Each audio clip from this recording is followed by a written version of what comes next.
بسم اللہ الرحمن الرحیم. کرسس ٹی وی کی نئی ویڈیو میں آپ کو خوش آمدید.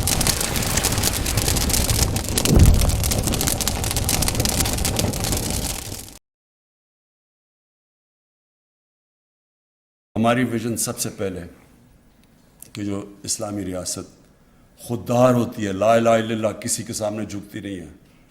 کوئی کسی کے سامنے جھکنا شرک ہے ہمارے دین میں، سو خوددار قوم ہوتی ہے.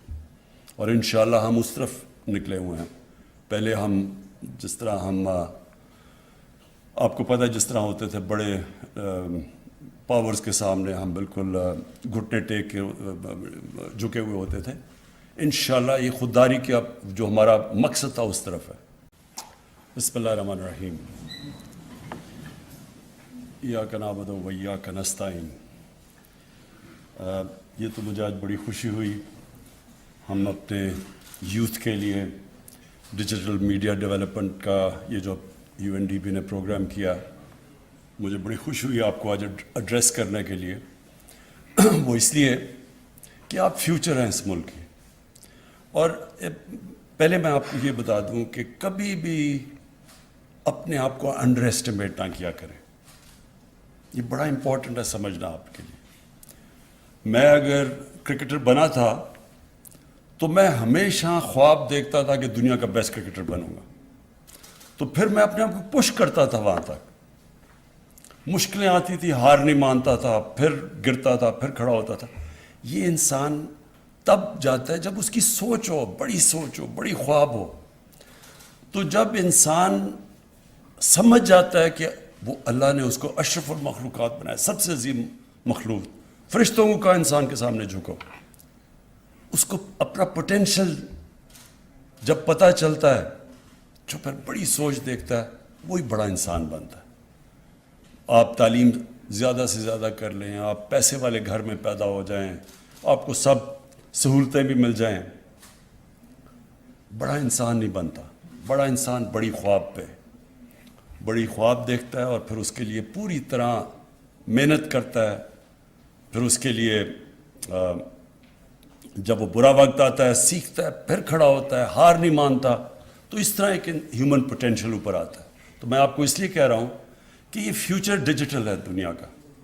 جو دنیا جس طرف جا رہی ہے وہ جائی اس طرف رہی ہے.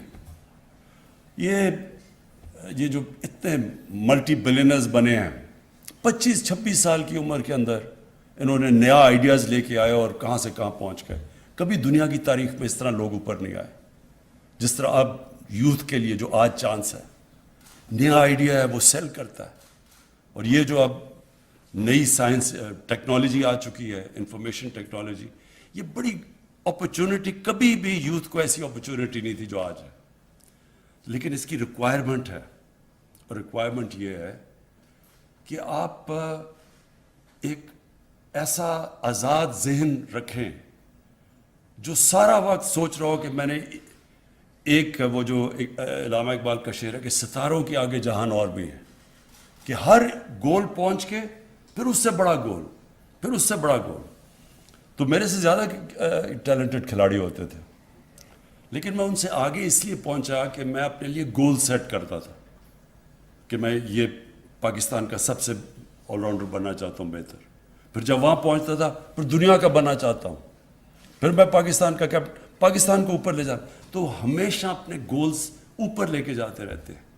ایمبیشن رکتی نہیں ہے کبھی، کیونکہ ہیومن پوٹینشل جو اللہ نے ہمیں جب فرشتوں کو کہا کہ انسان کے سامنے جھکو، تو اور جب شیطان نہیں جھکا تو اللہ نے کہا تمہیں نہیں پتا میں نے اسے کتنی صلاحیتیں دی ہیں.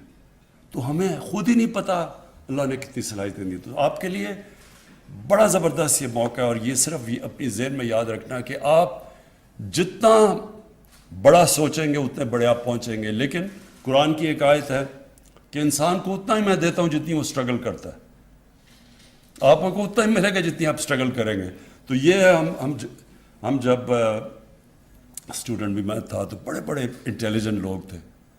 تو وہ جی شروع میں پاس ہو جاتے تھے کام محنت کیے بغیر، اور بڑا جی میں نے تو پڑھا ہی نہیں، میں پاس ہو گیا، اور ہو جاتے تھے.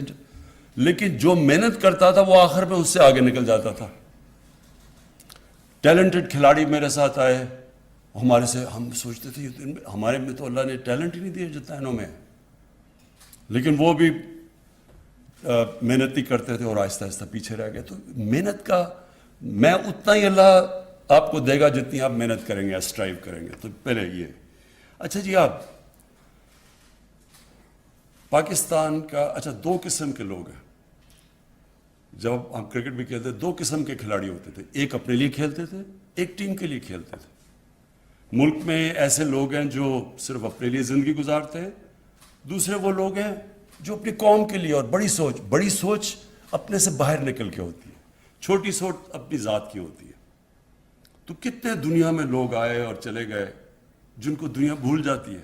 کتنے امیر لوگ آئے، کبھی دنیا نے کسی امیر آدمی کو یاد کیا، لیکن دنیا ان کو یاد کرتی ہے جو انسانوں کے لیے کچھ کرتے ہیں. آپ ابھی دیکھیں گے بڑے بڑے یہاں جو صوفی ہمارے بزرگ تھے بر صغیر کے، جس طرح داتا صاحب، پھر بابا فرید، بلے شاہ، ابھی بھی لوگ ہزاروں لاکھوں لوگ ان کی جا کے ان کے لیے دعائیں کرتے ہیں. کیوں کرتے ہیں؟ کیونکہ وہ انسانیت کے لیے آئے تھے لوگ. آج اللہ کے پیغمبر ہم مدینہ میں کیوں جاتے ہیں؟ وہ انسانیت کے لیے آئے تھے. تو جو انسان انسانیت کے لیے کرتا ہے وہی بڑا انسان بنتا ہے. آج منڈیلا کو لوگ یاد رکھیں گے جب تک ساؤتھ افریقہ، اور قائد اعظم کو یاد رکھیں گے کیونکہ وہ اپنی ذات کے لیے نہیں انہوں نے پالیٹکس کی تھی، اپنے سے بڑی سوچ کے لیے. تو یہ دوسری چیز یاد رکھنا. اب ہماری ویژن کیا ہے؟ جو میں آپ کو چاہتا ہوں کہ جو پروموٹ آپ نے کرنا ہے، پاکستان کی ویژن کرنی ہے. یہ بہت بڑی خواب تھی پاکستان. تو کیا ویژن ہے پاکستان کی؟ کیوں بنا تھا؟ ہم نے اگر یہ ہندوستان میں بھی جن مسلمانوں نے رہ جانا تھا انہوں نے بھی پاکستان کے لیے ووٹ کیا. یو پی اور یہ ان لوگوں نے تو ان کو تو پتا تھا کہ یہ پاکستان میں نہیں کا حصہ بنے گا، لیکن انہوں نے بھی پاکستان کے لیے ووٹ کیا. کیوں کیا؟ کیونکہ جو کانسیپٹ تھا پاکستان کا کہ ہم ایک وہ ملک بنائیں گے جو ایک مثالی اسلامی ریاست بنے گی. وہ کیا ہے ریاست؟ تو یہ بھی ہم سنتے رہتے ہیں، وہ ہے کیا؟ تو آپ کو جو میں چاہتا ہوں جو آپ پروموٹ کریں، جو ہماری ویژن ہے پاکستان کی، بڑی یونیک ویژن ہے. ہماری ویژن سب سے پہلے کہ جو اسلامی ریاست خوددار ہوتی ہے، لا الہ الا اللہ، کسی کے سامنے جھکتی نہیں ہے. کوئی کسی کے سامنے جھکنا شرک ہے ہمارے دین میں. سو خوددار قوم ہوتی ہے، اور انشاءاللہ ہم اس طرف نکلے ہوئے ہیں. پہلے ہم جس طرح آپ کو پتہ ہے جس طرح ہوتے تھے بڑے پاورز کے سامنے ہم بالکل گھٹنے ٹیک کے جھکے ہوئے ہوتے تھے. انشاءاللہ یہ خودداری کا جو ہمارا مقصد تھا اس طرف ہے. دوسری چیز کہ جو اسلامی ریاست اس میں انسانیت ہوتی ہے. ابھی کسی اس نے کہا کہ میں احساس پروگرام میں آنا چاہتی ہوں. احساس کا مطلب کیا ہے؟ ایک انسانی معاشرے کی اور ایک جانوروں کے معاشرے کے اندر فرق ہے ہی ایک کہ انسانی معاشرے میں احساس ہوتا ہے، انسانیت ہوتی ہے. وہ کمزور کی فکر کرتے ہیں. جانوروں کے معاشرے میں سروائیول آف دا فٹسٹ ہے، کمزور بھوکا مر جاتا ہے. تو انسانی معاشرہ جو ہم نے بننا تھا، جو میں آپ کو بتا رہا ہوں پاکستان بنا کیوں تھا، خوددار قوم، ایک انسانیت والا معاشرہ. پہلی دفعہ آپ حیران ہوں گے کہ ڈیولپڈ ملکوں میں وہ نہیں ہوا جو اب ہم کرنے جا رہے ہیں. پختونخوا کے اندر ہر فیملی کے پاس آج ہیلتھ انشورنس آ گئی ہے. 10 لاکھ روپے کا ایک غریب گھرانہ کسی بھی اسپتال میں اپنا علاج کروا سکتا ہے. یہ ڈیولپڈ ملکوں کے اندر یونیورسل ہیلتھ کوریج نہیں ہے. ہمارے پاس اتنے وسائل تو نہیں ہیں، لیکن ہم اس سفر پہ نکل گئے ہیں کہ ہم اپنے ملک کو ایک فلاحی ریاست بنانا چاہتے ہیں جس میں کمزور کو ہم جو ہمارے ملک میں زندگی کی ریس میں پیچھے رہ گئے ہم ان کو اوپر اٹھانا چاہتے ہیں. تو یہ جو ہیلتھ، اس کو انڈر ایسٹیمیٹ نہ کریں. یہ کہ ڈیولپڈ میں آپ امریکہ جیسے ملک میں چلے جائیں، وہاں اس طرح کی ہیلتھ انشورنس نہیں ہے، مفت مل رہی ہے. وہاں پریمیم دینا پڑتا ہے، ان کو پیسے خرچ کرنے پڑتے ہیں اگر انہوں نے انشورنس کرنی ہے. اور یہ بہت بڑی نعمت ہے ایک ملک کے لیے. غریب گھرانے کے اندر جب بیماری ہوتی ہے تو وہ بیچارہ گھر تباہ ہو جاتا ہے، غربت کی لکیر سے نیچے مقروض ہو جاتا ہے. کئی دفعہ بیچارے علاج نہیں کرواتے، پیسہ نہیں ہوتا. تو یہ اس سفر پہ نکل گئے، بڑی چیز ہے. پھر پناہ گاہ ہیں ہم نے مزدوروں کے لیے، ہم نے رات بیچارے سڑکوں پہ سوتے تھے، ان کے لیے انشاءاللہ وہ ڈیولپ کر رہے ہیں، پورا کھانا دیتے ہیں ان کو. اور جو ہم افورڈیبل ہاؤسنگ کے اوپر جا رہے ہیں کہ عام لوگ ابھی گھر افورڈ ہی نہیں کر سکتے، تو اس کے لیے ہم لے کے آ رہے ہیں سسٹم. تو یہ پورا اب سیکنڈ چیز ہے، فلائی ریاست کی طرف جو ہمارا جو 1947 میں شروع ہونا چاہیے تھا سفر، وہ اب شروع ہو رہا ہے. اور پھر تیسری سب سے امپورٹنٹ چیز انصاف. کوئی معاشرہ جس میں رول آف لا نہیں ہوتا وہ آگے ترقی نہیں کر سکتا، یہ ذہن میں ڈال لیں. صرف غریب لوگ اس لیے ہیں کہ وہاں قانون نہیں ہے. بنانا ریپبلک کیا ہوتی ہے؟ بنانا ریپبلک ہوتی ہے جسے رول آف لا نہیں ہوتا. تو پاکستان کا سفر اس طرف ہے، شروع ہو گیا. پہلے میرٹ لا جو انصاف کے دو ہوتی ہے. میرٹ کا انصاف، جب معاشرے میں انصاف ہوتا ہے تو میرٹ ہوتی ہے. کوئی عمران خان کے رشتہ دار، کزن، دوست بڑے عہدوں پہ نہیں ہے، کوئی فیملی ساری صرف فیملی کے لیے بڑے بڑے عہدے، ہم کوئی ادھر سسٹم نہیں ہے. ادھر میرٹ ہے. اور یہ آپ دیکھیں گے اس کا آہستہ آہستہ اثر ہوگا، کیونکہ میرٹ کے علاوہ بھی ایک معاشرہ آگے نہیں بڑھتا. لیکن جو سب سے امپورٹنٹ ہے رول آف لا، طاقتور کو قانون کے نیچے لے کے آنا. تو جو سارا یہاں شور مچا ہوا ہے 3 سالوں سے، جو سب سے بڑا مسئلہ ہماری گورنمنٹ سے ہے کہ ہم طاقتور کو کہہ رہے ہیں کہ تم بھی جواب دو، آپ نے چوری کیا، آپ کیا احتساب ہوگا. سب شور مچا رہے ہیں، کوئی باہر بیٹھ کے شور، جی میں یہ ہو گیا. وہ اس لیے کہ وہ قانون کے نیچے نہیں تھے اب تک. بڑے لوگ چوری کریں، وہ ان کو کوئی پوچھنے والا نہیں تھا، ان کو وی آئی پی اسکورٹس پھر ملتے تھے. بیچارے غریب لوگ بھرے ہوئے ہیں جیلوں کے اندر. اور کبھی بھی یہ معاشرہ ترقی نہیں کرتا. ذہنوں میں ڈال لیں کہ ہمارے نبی صلی اللہ علیہ وسلم نے کہا تھا کہ بڑی قومیں تمہارے سے پہلے تباہ ہوئیں جدھر غریب کے لیے ایک قانون اور طاقتور کے لیے دوسرا. جو یہ این آر او ہے، این آر او کیا ہے؟ طاقتور کہہ رہے ہیں جی ہم کوئی خاص لوگ ہیں، ہمیں ہماری چوری معاف کر دو، غریبوں کو صرف جیل میں ڈالو. تو یہ سٹرگل ہے. تو یہ 3 چیزیں آپ نے اپنے ذہن میں ڈال لی ہیں. یہ ہے ہمارا آگے کا راستہ. قوم تب تک عظیم نہیں بنے گی جب تک یہ 3 چیزیں نہیں ہوں گی اس میں. خوددار کبھی بھی بھیکاری کام، جس قوم میں غیرت نہ ہو، وہ بھیک مانگ اور امداد لے کے گزارا کرتی ہے، وہ کبھی بڑی قوم نہیں بنتی. قوم بنتی ہے جو خوددار قوم ہوتی ہے، جس میں غیرت ہوتی ہے، سیلف رسپیکٹ ہوتا ہے. انسان کو کبھی کوئی دنیا میں آج تک اپنے کسی نے عزت کروانی ہے آپ نے دنیا سے، سب سے پہلے اپنی عزت خود کرو، پھر دنیا آپ کی عزت کرتی ہے. جو اپنی عزت نہیں کرتا دنیا نہیں اس کی عزت کرتی. اور انشاءاللہ یہ جو ہماری فلاحی ریاست ہے اس کے راستے پہ چلے گئے. اب میں صرف آپ کو، کیونکہ ڈیجیٹل میڈیا کی طرف آ رہا ہوں، دیکھیں آپ نے ایک چیز دیکھنی ہے کہ جتنا آپ سچ پہ رہیں گے آپ کا اسٹیچر دنیا میں اوپر چلا جائے گا. یعنی میڈیا کے اندر جتنا آپ سچ، فیکٹس پہ، سچ پہ کھڑے ہوں گے. ایک انسان آپ آزما کے دیکھ لیں معاشرے میں، ایک انسان کی ریپوٹیشن ہے، جھوٹ بولتا ہے کہ وہ سچا ہے، آٹومیٹکلی سچے کی عزت شروع ہو جاتی ہے معاشرے میں. یہ نیچرل ہے. ہمارے نبی صلی اللہ علیہ وسلم نبوت سے پہلے صادق اور امین تھے، سچے تھے اور امانت دار تھے. سارا معاشرہ ان کی عزت کرتا تھا پہلے، نبوت سے پہلے.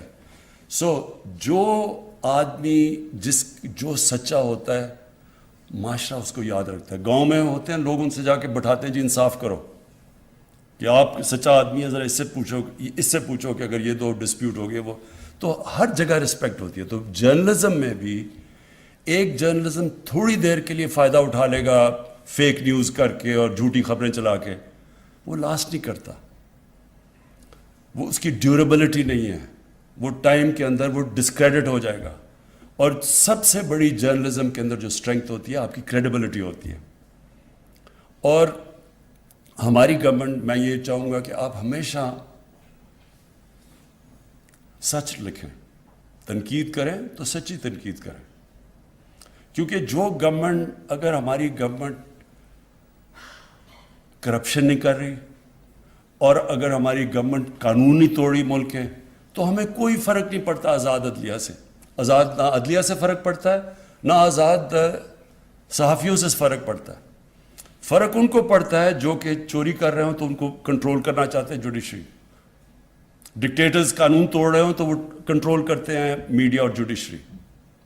لیکن آپ کو میں یہ وہ گورنمنٹ ہے 3 سال میں چیلنج کرتا ہوں پاکستان کی تاریخ میں کوئی گورنمنٹ نہیں آئی جس نے میڈیا کو بالکل چھوڑا ہوا کھولا. آپ ذرا دیکھیں کہ آپ صرف یہ اٹھا کے دیکھ لیں، آپ کے لیے بڑا آسان ہوگا کہ 3 سال کے اندر کتنی پرو خبریں نکلی ہیں ہماری اور کتنی اینٹی، کتنے پرو پروگرام ہوئے اور کتنے اینٹی. میں گارنٹی آپ کو کرتا ہوں کہ 70% ہمارے اگینسٹ پروگرام گئے ہیں. میں گارنٹی کرتا ہوں کہ جو نیوز آئٹمز جن کی اینگلنگ ہے میجر اخباروں میں دیکھو 70% ہمارے خلاف ہے. کبھی کسی پرائم منسٹر کے اوپر اس طرح کی چیزیں نہیں کسی دنیا میں، کیونکہ میں جو اصل ڈیموکریسی میں 20-30 سال میں نے وہ بھی دیکھی ہوئی ہیں، باہر کی ڈیموکریسیز، انگلینڈ دیکھی ہوئی ہے جو مدر آف پارلیمنٹری ڈیموکریسی جسے کہتے ہیں. کبھی اس طرح کا سلانڈر منسٹرز اور پرائم منسٹر کے اوپر نہیں ہو جو یہاں ہوا.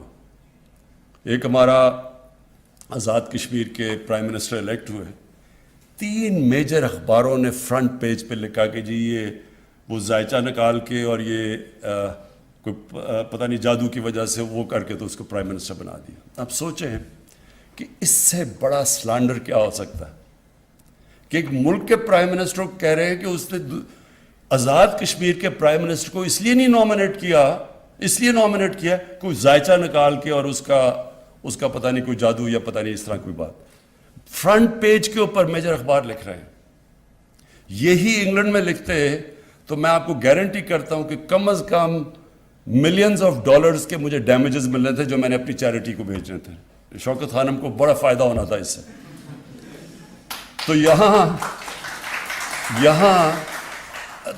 یہاں جس طرح کا ہم نے میڈیا کو آزاد چھوڑا ہوا ہے، میں پاکستان کی تاریخ میں، کیونکہ میں تقریباً پاکستان کے ساتھ ہی بڑا ہوں، کبھی اس طرح کی میڈیا فریڈم نہیں تھی کیونکہ ہمیں فکر نہیں ہے. لیکن ہمیں مسئلہ فیک نیوز سے ہے، ہمیں مسئلہ پروپیگنڈا سے ہے.